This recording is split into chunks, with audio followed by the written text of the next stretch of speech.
Bueno, y a propósito del Día Internacional de la Planificación Familiar, platicamos esta mañana, le agradecemos que esté en el estudio con nosotros, con Juan Martín Pérez García, director de la Red por los Derechos de la Infancia. Juan Martín, gracias por estar con nosotros. Gracias por la invitación. Buenos días. Nuestros pendientes, y las fechas como esta, conmemorativas, nos ayudan a mirarnos en el espejo, a ver en dónde estamos parados, en dónde estamos situados en términos de planificación, pero sobre todo de embarazo adolescente. Bueno, creo que precisamente días como estos recuerdan las obligaciones que tienen los estados, y creo que una de las primeras cosas que tenemos que reconocer es que nuestro país invierte muy poco en la prevención del embarazo temprano. De acuerdo a datos de UNICEF, en 2011 se consideró que de todo el presupuesto del Producto Interno Bruto de la riqueza nacional, menos del 6% se destina a la niñez. Lo más delicado es que menos del 1% del Producto Interno Bruto es para medidas de protección. Y lo coloco ahí porque el embarazo temprano cruza con tres grandes apartados.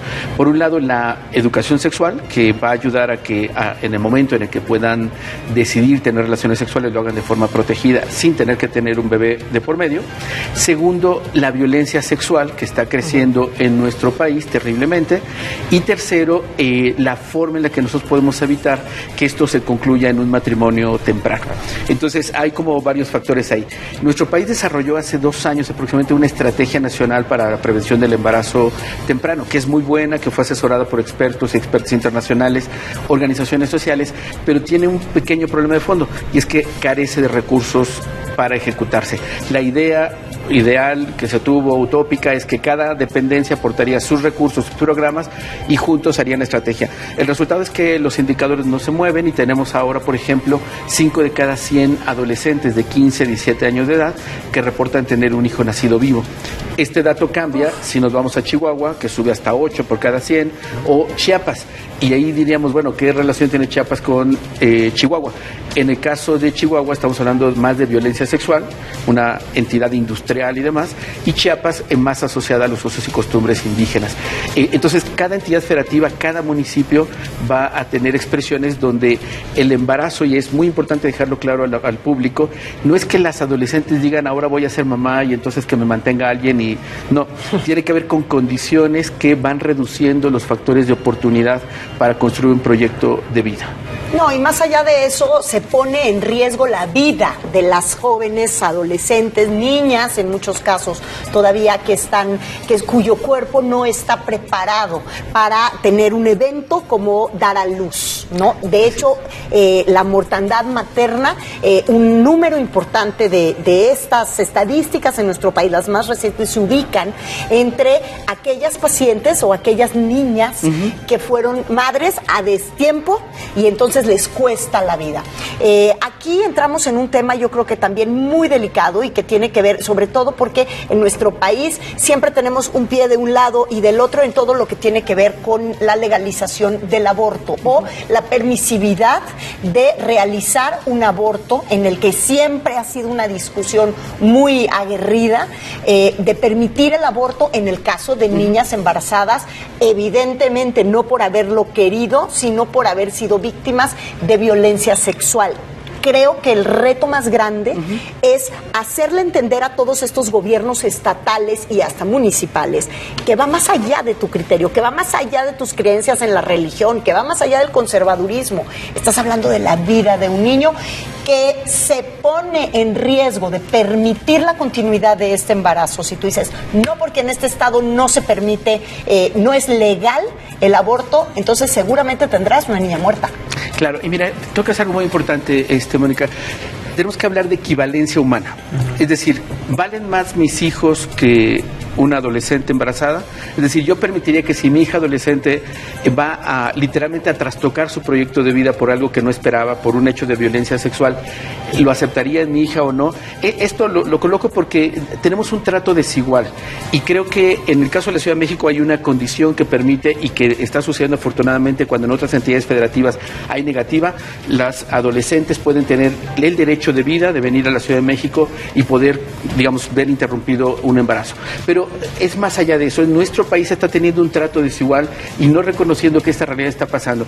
Precisamente se daban datos recientemente sobre la violencia que ha crecido en nuestro país, y uno de los más preocupantes es violencia sexual. Les doy un dato. Niñas de 10 a 14 años piensen en una adolescente, niña o hija de ustedes que está embarazada.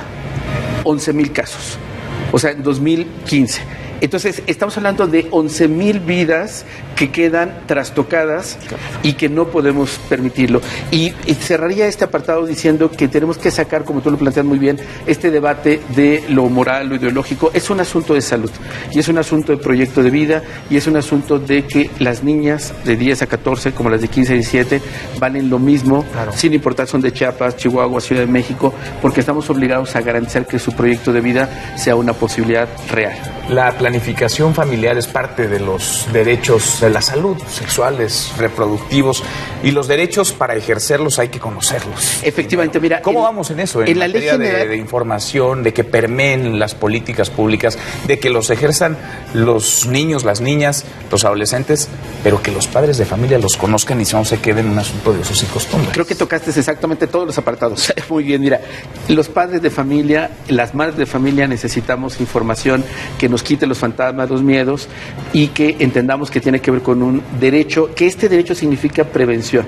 Hemos avanzado normativamente, está la norma 046 que permite el acceso a servicios de salud sexual y reproductiva para adolescentes, incluso cabe la posibilidad que pueda ser sin la presencia de el papá o la mamá, con un adulto referente puede ser, ¿no? Y esto es muy importante. Pero algo central es que tenemos que tener claro que si esto no se habla en casa, si esto no es un tema de acompañamiento de parte del Estado hacia la dinámica familiar, aunque esté en leyes, lo tenemos en la Ley General de Derechos de Niños, Niñas y Adolescentes, el acceso a servicios de salud sexual y reproductiva, pero encontramos esto que plantea Mónica, en algunas entidades federativas no se quiere reconocer, hay tabús, hay miedos y se coloca por encima de la ley y del cumplimiento de estas normativas las valoraciones de quienes están al frente. Y esto, además de ilegal, no solamente pues habla de la fragilidad del Estado, sino también, sobre todo, insistiría, tiene que ver con la vida de niños, niñas y adolescentes. Entonces tenemos avances normativos, nos falta todavía más, pero lo que tenemos son funcionarios y funcionarias que no están entendiendo que vivimos un Estado laico